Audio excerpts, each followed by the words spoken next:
Cal Renner's cockpit smelled like hot plastic and fear, and not all of it was coming from the enemy. A bad omen drifted in on the comm static. Terran Fleet Command had gone unusually quiet after ordering the third wing into the upper thermosphere of Vari Moon Delta. Not that Cal minded silence. He preferred it to those chirpy command updates that made it sound like you weren't about to be incinerated by particle fire. His fingers danced across the console, slapping at a coolant override button that didn't want to be slapped. The ship's AI coughed, wheezed, and came back online with the reluctant sigh of a tired librarian. "System diagnostics incomplete," it said. "That's fine. I prefer mystery in my death." Beyond the canopy, the curve of the moon was scattered with debris, shattered ships, flares burning cold in the upper air, and plumes of leaking plasma that made it look like someone had cracked open a glow stick the size of a city. "Lieutenant Renner," crackled the comm, voice stiff with the joyless urgency of a fleet tactician. "Return to formation. You are drifting from a sign vector." "I'm not drifting. I'm exploring. Drifting with propulsion is still drifting. I'll write that on my tombstone. Right after, at least he didn't die in formation." The line went dead, which was either a reprimand or a signal loss. Either way, Cal grinned and banked starward, cutting through a wake of shimmering junk. His HUD pulsed with data he barely skimmed. He flew by feeling, gut, instinct, and a healthy dose of dumb luck. Then came the signal, a thin, desperate ping, repeating, "Emergency channel, non-combat." He frowned. No Terran ships in that vector. The Vari didn't use this band, did they?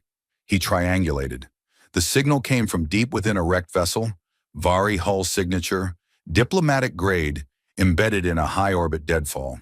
It rotated slowly in the dark, like a wounded animal trying to bleed quietly. Cal hesitated. This wasn't his job. He was a fighter pilot, not a rescue op. Protocol said report and return. Then the signal pinged again, and this time he caught a secondary data tag. Biosigns. 1. Small. Alive. "Of course," he muttered. "It's never a barrel of monkeys and some fruit snacks." He spun his ship around, punched the throttle, and dove. Getting into the wreck was like threading a needle blindfolded in a hurricane. The ship's hull was ruptured in too many places to count, its spin a dizzying ballet of impending doom. Cal's fighter wasn't meant for docking, but he'd grown up hot-wiring speeders on Argo Station, and once you've stolen a senator's hover yacht, finesse becomes second nature. He matched spin, engaged maglock, slammed into the ruptured airlock with a jolt that nearly cracked a molar. The air was thin inside, silent. Emergency lights cast everything in a red haze, like he'd broken into someone's expensive nightmare. He stepped through the twisted corridors, suit sensors flaring with radiation warnings and hull instability, but he followed the bio sign like a man following music through a burning building. She was small, curled inside a collapsed stasis pod, tucked in with eerie calm. Long ears, pale skin, Vari. Her eyes opened, calm, unafraid. He blinked. Hello. I'm Cal. I come in peace. I also come illegally, but let's focus on the peace part." She tilted her head, studying him like an odd but vaguely amusing piece of furniture. "Do you understand me?" She nodded once. "Well, thank the stars for universal translators. Can you move?" Another nod. "Right. Let's get out of here before the universe decides this is the part where everything explodes." They crawled, ducked, slid through slanted bulkheads and broken doors. Twice he had to carry her, the little girl light as a whisper in his arms. When the hull groaned, she clung to his neck with the dignified stoicism of a kid raised by royalty and taught never to scream unless it's in six-part harmony. The blast hit just as he launched off the wreck. His ship shook. Alarms screamed. Something went foom in the back panel. He swore in 3 languages, 2 of which were considered deeply offensive by peace treaties. But they were out, floating in orbit, alive. She looked up at him in the cockpit's second seat, her fingers still wrapped around a crash harness as though it were a very disappointing scepter. He looked down at her. "I know this is weird, but do you have, like, a mom? Preferably one who doesn't blame me for this?" She blinked. "She is Queen Sarah Savari. You have saved me." You will now be honored. He groaned. Please tell me honored doesn't mean executed, Invari. She frowned. Number it means you will be linked to the queen? He froze. Linked? How? She smiled, the first smile he'd seen on her porcelain face. You'll see. And Cal, pilot, occasional wise-ass, accidental hero, felt a cold trickle of dread inch down his spine. He muttered, note to self, next time ignore distress signals from alien royalty. Then the retrieval beam from a Vari diplomatic ship caught them both, and the stars above Vari Moon Delta blinked once, like an eye watching something it hadn't expected. The Vari diplomatic vessel was less a spaceship and more a flying cathedral. Cal sat in a floating chair that moved with his heartbeat, in a room where walls shifted colors based on ambient emotion. Everything hummed, not like his fighter's rattletrap engine, but with an orchestral purr, as though the ship were alive and gently judging him. An orb drifted toward his face. It pulsed. Please do not touch the reverence node, said a voice from nowhere. He pulled his hand back. I wasn't going to. I was inspecting. For reverence. Thorough reverence. The orb pulsed again. Disapprovingly, if such a thing was possible. They'd taken the girl, princess apparently, into a room that had melted into being from a blank corridor and then left him in a waiting chamber with no doors, no windows, and too many smells. Cal didn't know what Vari incense was made of, but he was fairly certain it was alive and possibly offended. His suit's comm pinged. Lieutenant Renner. The voice was human, his handler from Terran Command, Colonel Vant. Colonel, Cal whispered. Good news, I'm alive. Bad news, I may be about to marry an alien queen. It's been a weird day. You're not getting married, Lieutenant. You're being honored, and possibly embedded in a 1,000-year-old psychic pact. Oh, well, that's fine then. Try not to offend anyone. The Vari are delicate about ceremony. Ceremony? I got sucked into a crystal hallway by a floating chair. I think I passed the part where etiquette matters. The wall in front of him blinked out of existence. 2 Vari guards stood beyond, faces expressionless, beneath helmed crests shaped like wings. They gestured. Time to be honored, Cal muttered, standing up. Hope I don't explode from cultural misunderstanding. He was escorted through halls that changed behind him, colors dimming, lines smoothing, the ship rearranging itself like a dream with somewhere to be. They stopped before a circular chamber filled with a low, resonant sound that pulsed like a heartbeat in deep water. At the center stood Queen Saris. She didn't move as he entered. She wore no crown, no visible armor, only a robe made of something that shimmered like liquid language. Her ears, long and arched like crescent moons, tilted slightly as she acknowledged his presence. I greet you, Cal Renner of Terra. Her voice had a cadence that wasn't quite song, but it hovered there, half a note from music. He gave a short, awkward bow. Hey, you've got a nice ship. Smells a bit like space cinnamon, but I'm into it. A Vari elder beside her cleared his throat with the slow disapproval of a glacier. Saris raised one hand. The chamber dimmed. You saved my daughter. Wasn't really a choice. She kind of crash-landed in my path. You entered a decaying vessel against orders. You risked your life for hers. Well, he said, rubbing the back of his neck, the rescue part was definitely on purpose. The rest sort of happened. You are to be honored. According to the law of the spiral, you will be bound. Cal raised both eyebrows. Bound? Like, spiritually? Yes. Okay, that's... Wow. And what does that mean exactly? The elder stepped forward. It is a sharing, a gift, rarely offered. The spiral link joins your thoughts to hers, not as a merging, more a harmonic resonance. Cal blinked. I'm sorry. Did you just say I'm going to resonate with the queen? Correct. Okay, cool, great. Just checking that this wasn't some fancy way of turning me into a new kind of toaster. Sarah stepped toward him. Her presence was less walked across a room and more shifted gravity. You may refuse, she said. He opened his mouth, closed it, thought of the little girl's hand gripping his suit, thought of the explosion, and thought of the very fragile line between peace and war being held by this exact moment. I accept. with honor and minimal confusion. The elder raised both hands. A beam of light flickered from the chamber ceiling and struck Cal in the chest. Not painful, just warm, familiar, like something had crawled into his bones and was now organizing a meeting in his spinal column. He gasped. The queen closed her eyes. For a breath, nothing happened. Then something tugged in the back of his mind. A thread, a tone, not words, but a sensation, like remembering someone else's memory, walking through a garden he'd never seen, hearing laughter that wasn't his. He stumbled. Saris opened her eyes. You are now spiral-bound. I feel tingly, he said, and then, as the light faded, also slightly aroused, but I think that's just the aftershock. Silence. Then, unexpectedly, the queen smiled. It was small, barely there, but the room noticed. The walls shimmered. The guards blinked. One of the Vari scribes dropped a pen. The ceremony ended. Cal was led to a guest chamber that made his quarters on the Terran cruiser look like a prison cell made of duct tape. The bed adjusted to his posture. The lights adapted to his mood.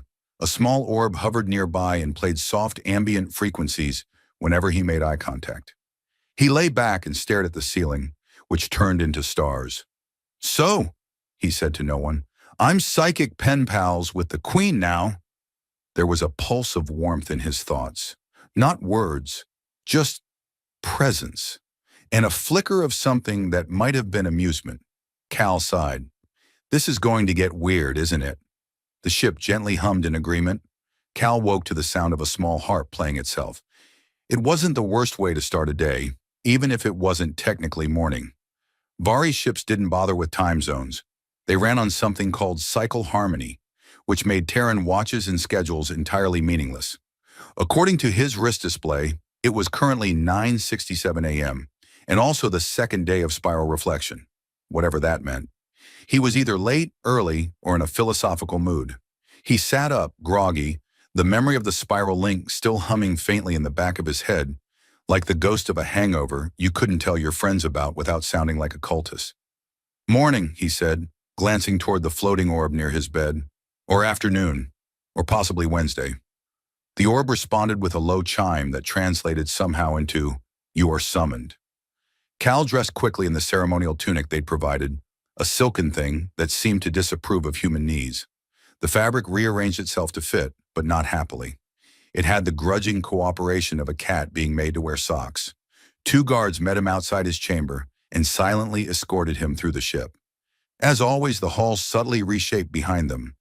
He could never quite tell if it was to preserve privacy or just because Vari architecture had commitment issues. They arrived at a narrow chamber filled with scentless steam and music that sounded like a vibraphone being played by sentient jellyfish. Queen Saris stood at the center, her long ears twitching slightly as she turned toward him. You're adjusting, she said. That's one way to put it, Cal replied. Another is, I'm dreaming in a language I don't know, having shared emotional déjà vu, and occasionally hearing your thoughts when I try to focus on coffee. So yes, adjusting. She gestured toward a table that shimmered into being beside them. A set of small crystal cups appeared, filled with an iridescent liquid that looked like melted nebula. This is Li Has. It will assist in stabilizing the link. He eyed the cup. Does it also taste like fermented math equations? Only the older vintages. He drank. It fizzed against his tongue, and then did something unexpected. It sang, a brief, internal note, as though his organs had joined a chorus. He set the cup down carefully. Well, that's going on my top 5 drinks that might have been alive list. She didn't laugh, but something twitched at the corner of her mouth. Or maybe he imagined it. Or maybe the spiral link was already convincing him she found him charming. Dangerous territory. You are needed, Sarah said. Cool. Cool. For what? There is unrest. The war is not yet quiet. The outer clans believe your presence here is an affront. Technically, I'm an honorific psychic guest, not a political insult. They do not see it that way. Of course they don't. Can't anyone in this galaxy appreciate sarcasm? The chamber darkened, and the air shimmered with holographic projection. Dozens of star systems lit up in various shades of red and blue. A slow rotation revealed border zones, conflict fronts, and uncomfortably near the Terran lines. Great, Cal muttered. I leave for one day, and everyone starts throwing missiles again. The child you saved is heir to more than one throne. Your actions have shifted the power balance. Some see your bond as manipulation. Let me get this straight. I rescue a kid, get mind linked to her mom, and now I'm a galactic chess piece. Yes. I was hoping the answer would be no, but fine. Let's go with yes and just see how weird it gets. A holographic council chamber formed around them. Not real, just a projection of a planned summit. Alien figures flickered into existence, each bearing the mark of a Vari house or allied domain. One of them resembled a heavily armored plant. Another looked like a wolf made of bronze and poetry. Saris turned to him. You will accompany me to the Council of Accord. Cool. Love a good council. Any chance they serve snacks? They serve judgment, and also vine cakes. I'll take the vine cakes. The judgment I get enough of from my old academy instructors. A pause passed between them. The Queen looked at him, really looked, in the way that made him feel both naked and catalogued. He felt something hum through the link. You are afraid, she said. He didn't answer at first, then, a little. Not of you, just, I'm a fighter pilot. I was trained to shoot things, not diplomatically entangle myself with alien royalty during a crisis. You're adapting. That's what they said when I accidentally jury-rigged a hyperdrive with chewing gum and ruined an admiral's promotion ceremony. I read that report. Oh, no. It was impressive. Oh, goodo, just making sure you didn't spiral link the memory of me getting court-martialed in my underpants. Her lips twitched again. Cal felt a pulse of warmth from the link, light amusement colored with something harder. Pride, maybe, or some royal version of affection. He couldn't quite name it. It lived in the spaces between thoughts. She turned back to the display. They will test you. I figured. I just hope the test isn't written. He stepped forward beside her. The holograms shimmered, each counselor flickering into brief, sharp focus. Leaders of peoples he'd only read about in flight briefings, now waiting to dissect his presence. Let's do this, he said, trying to sound braver than he felt. She looked at him once more, long ears tilting slightly forward. You are not alone, Cal Renner. He smiled. Yeah, I've got a whole empire's attention, a psychic bond with a queen, and a gut feeling I'm going to say something deeply stupid in the first 5 minutes. Then we begin. The chamber dissolved around them. The ship reoriented. Somewhere in the distance, a choir began to sing in tones that only half existed in physical space. Cal took a breath. Worst case, he whispered, I crash the council. Best case, maybe they don't throw me out an airlock. From somewhere deep in his thoughts, the spiral link answered, amusement, curiosity, and a faint undercurrent of, we'll see. Cal stood exactly where he'd been told not to. He was 2 paces to the left of his designated honor attendant alignment marker, which, according to the Vari translator sphere, had been chosen for its historical energy balance, and also because it was aesthetically resonant with the memory of triumph. That was a fancy way of saying someone once won an argument while standing there. He adjusted his ceremonial tunic for the 5th time. The fabric, now mildly annoyed with him, refused to drape properly, and may have started retaliating by itching in non-Euclidean locations. Across the Council of Accord's amphitheater chamber, Saris glided toward the central platform, flanked by floating banners of glowing script and a melody that somehow whispered respect. Around them sat the representatives of 15 stellar nations, 23 minor protectorates, and 1 sentient vapor that required a containment field and spoke entirely in metaphor. Cal resisted the urge to wave at it. Probably rude. Saris raised her hand. The chamber stilled. 1,000 tiny drones stopped mid-flight. Holograms held their place in still light. And the background music, which had been building toward an elegant crescendo, stopped as if caught sneaking snacks from the ceremonial buffet. Honored Accord, Saris began, you are gathered to bear witness to the act of spiral binding between myself and the Terran pilot known as Cal Renner. One of the counselors, a translucent being shaped like a crystallized fern, shifted in its containment gel. Queen Saris, the bond with a human soldier, a Terran no less, is destabilizing. Our people fear influence. A soldier is not a diplomat. Another voice, this one from a reptilian figure with golden eyes, hissed out. They are impulsive, prone to short-sightedness. Their history is littered with conflicts over edible plants and mating rights. Cal raised a hand. Okay, yes, we did have a 100-year war over a spice, but in our defense, it was very tasty. And nobody told us about flavor enhancement nanobots until, like, last decade. That got a few side eyes. One of the robotic delegates emitted a beep that might have been laughter, or a reboot.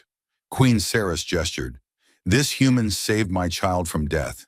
He acted without hesitation, without promise of reward. Such courage, uncoerced, is the foundation of trust. A new hologram flared to life. Footage from the wrecked shuttle, showing Cal hauling the small Vari girl through flaming corridors, shielding her with his own body as the structure collapsed around them. The vapor delegate, which had been slowly turning colors, pulsed a shade that translated roughly to reluctant awe. Cal leaned toward the Queen and whispered, "You're really good at these dramatic reveals. Do you take lessons, or is that like Queen instinct?" She didn't answer, but the spiral link sent a wave of quiet amusement, possibly tinted with condescension. The bronze wolf delegate stepped forward. "And now? What will you do with this bond, Queen of Stars?" Cal straightened. "I've got a few ideas. First, no offense, but your political meetings are terrifying. I vote we all start using safe words and stress donuts." Dead silence. Then the robot beeped again. Twice. The wolf narrowed its gleaming eyes. "Are you mocking this council?" "Not at all," Cal said. "Look, I'm just a guy who flies fast and sometimes crashes into diplomacy. But I didn't ask for this link. I didn't even know it existed. What I do know is that when a kid is screaming for help, you don't run a background check. You save them." More silence, but heavier now. Thoughtful. The Queen moved to stand beside him, her long ears tilting back in quiet solidarity. "There is precedent," she said, "ancient, from the first age of exploration, when our people sought alliances by action, not by species. The spiral does not recognize borders, only intent." The fern-like delegate rippled. "Then let the spiral speak." The council chamber dimmed. Lights refracted. A drone flew into the center, carrying a coiled artifact, a glowing ring of living crystal. Cal recognized it. The thing had buzzed at him yesterday in a corridor and tried to offer him a mushroom. He'd politely declined. Now it hovered between them. The spiral resonator, apparently sentient, and probably judgmental. Ceres placed her palm against it. It pulsed. Cal looked at it, then at her. "Do I just touch it?" "Yes." "With my hand?" "Yes." "Okay, but is it going to touch it?" He sighed and placed his hand next to hers. A sound erupted. Not quite music, not quite static. For a moment the chamber stretched sideways. Colors bled into new shapes. Cal felt every eye in the room watching him, and also every eye from every moment he'd ever doubted himself. The spiral link bloomed to life, and then it spoke, or rather, projected. Emotion, image, clarity. Not words, but understanding.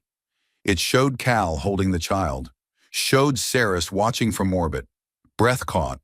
It showed the consequences of that choice rippling outward, alternate timelines like threads, some leading to war, others to peace. It showed him standing in front of a ship that wasn't built yet, saying something funny to someone important. And it showed the Queen, older, laughing. The spiral finished its broadcast with a low musical chime that meant something like, "So there." The artifact floated back. The vapor changed color again, this time to hesitant approval. The robotic delegate emitted a 4-beep code that translated to recommendation for provisional trust parameters. The bronze wolf growled. "The spiral has chosen." Cal exhaled. "So, we good?"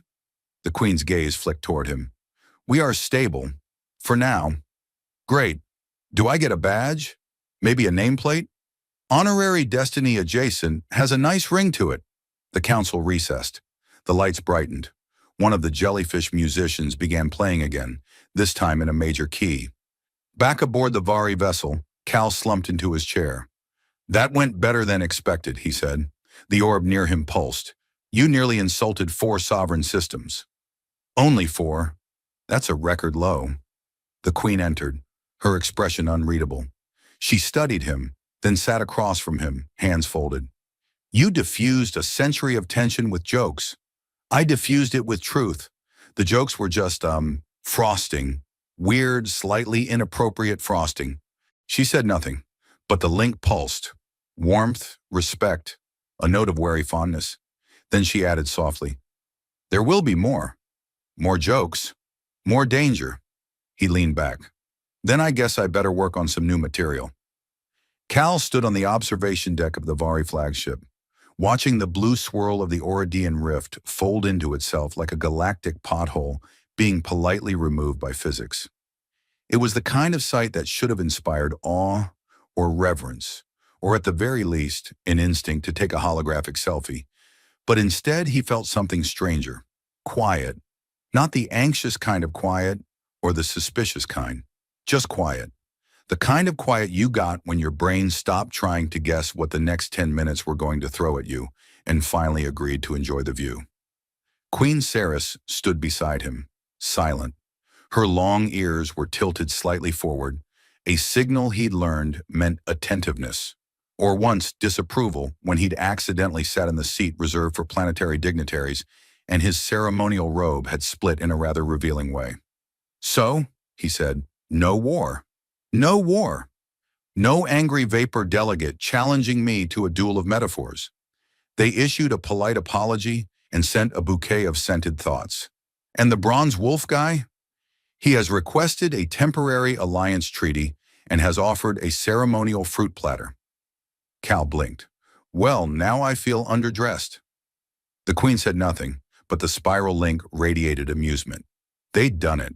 Not just survived the Council of Accord, but reoriented it. The bond had shifted from a political curiosity to a diplomatic keystone. The spiral had spoken. The delegates had listened. Probably out of shock, but Cal would take the win. He glanced at her. Can I ask you something? You already are. Right, okay. Why me? Ceres turned to him, her expression unreadable. Because you acted without calculation. You protected what mattered, not what benefited. That quality is rare in this galaxy. He scratched his head. I guess I just didn't think about it. I saw a kid in trouble and moved. Precisely. Great. So my lack of long-term planning is now galactically admired. My academy instructors would be thrilled. A long pause passed between them. Then she stepped closer. Not quite touching distance, but closer than ceremony allowed. You have changed, he snorted. I haven't made a single inappropriate joke in 2 days. That might be a record. That is not what I meant. He looked down at his hands. I feel it. Not just the bond, everything. Like, I've been reprogrammed slightly. Less shoot first, wisecrack later. More, I don't know. Try not to start a diplomatic incident with your breakfast energy. She studied him. You were always capable. You merely lacked context. He met her gaze. And now I've got a queen in my head. Context established. They stood in silence a moment longer, the rift behind them folding closed like a sigh of the universe. Then the door to the observation deck hissed open, and in bounded the reason for all of it. Talesa, the queen's daughter, half running, half gliding, in that peculiar Vari child way. Her hair was tied back in ceremonial loops, and she held what looked suspiciously like a Terran comic book in one hand and a royal seal in the other. Pilot Cal, she chirped, you promised to explain the concept of a banana peel gag today. I did, and I take that educational duty very seriously. In fact, I've commissioned a full banana hologram demonstration, complete with historical footnotes. She beamed. Does it end with you falling over again? I make no promises, Your Very Tiny Majesty. She zipped off down the corridor, trailing something that might have been floating ribbons or enthusiastic particles of ambient joy. Ceres sighed. She has grown attached. Well, I did save her life and introduce her to slapstick comedy. That's a high bar. She refers to you as her Earth uncle. He grinned. Honestly, I'll take it. The Queen didn't smile, but the link buzzed with soft warmth. Then it shifted, subtly, like a curtain being drawn in reverse. Something in her presence changed. Less queen, more person. Still regal, still alien, but slightly accessible. I must ask, she said, now that your name is known to the courts, now that alliances whisper around your actions, what do you want? He opened his mouth, closed it, thought about his ship, still being repaired after taking a plasma bolt to the hull, thought about Earth, where time still marched to clocks and not starlight harmonics, thought about the bond. I want to stay, he said, at least for now. I'm not done figuring out what this connection means, and I think you're going to need someone who understands the difference between strategic deployment and slapstick timing. Saris nodded. You may remain. In truth, I was hoping you would. Cal let that sit there for a moment, neither teasing it nor running from it. Then he said, so if I'm staying, do I get a cool title? Something dramatic? Like Galactic Co-Advisor of Shenanigans? She raised a brow. I was considering Interim Envoy of Terran Affairs. Boring. Add lasers. Interim Envoy of Terran Affairs and optional laser guidance. Perfect. They left the observation deck together, walking side by side down a corridor that subtly changed shape to accommodate their steps. The ship hummed around them, alive, aware, strangely at peace. Later that day, Cal tripped over a ceremonial banner while demonstrating banana-related comedy and managed to knock over an entire refreshment table prepared for the Cephalon delegate. The delegate, a seven-eyed being who communicated by blinking in Morse code, blinked twice and then laughed, a sound that resembled a ship's warp drive powering down gently. It was, according to the translated court bulletin, the first time a Cephalon had expressed humor in 400 years. Cal was given a second title, Ambassador of Unintended Diplomacy. He accepted it with pride. As the weeks passed, Cal found a rhythm. Not quite Vari, not quite Terran. Something new. The Sproul link remained, a hum, a thread, a reminder that he was part of something strange and vast and meaningful. And when he closed his eyes at night, he didn't dream of missiles or dogfights or flaming escape corridors. He dreamed of stars, and the voice of a queen who had once said, very quietly, "You are not alone." He believed her now.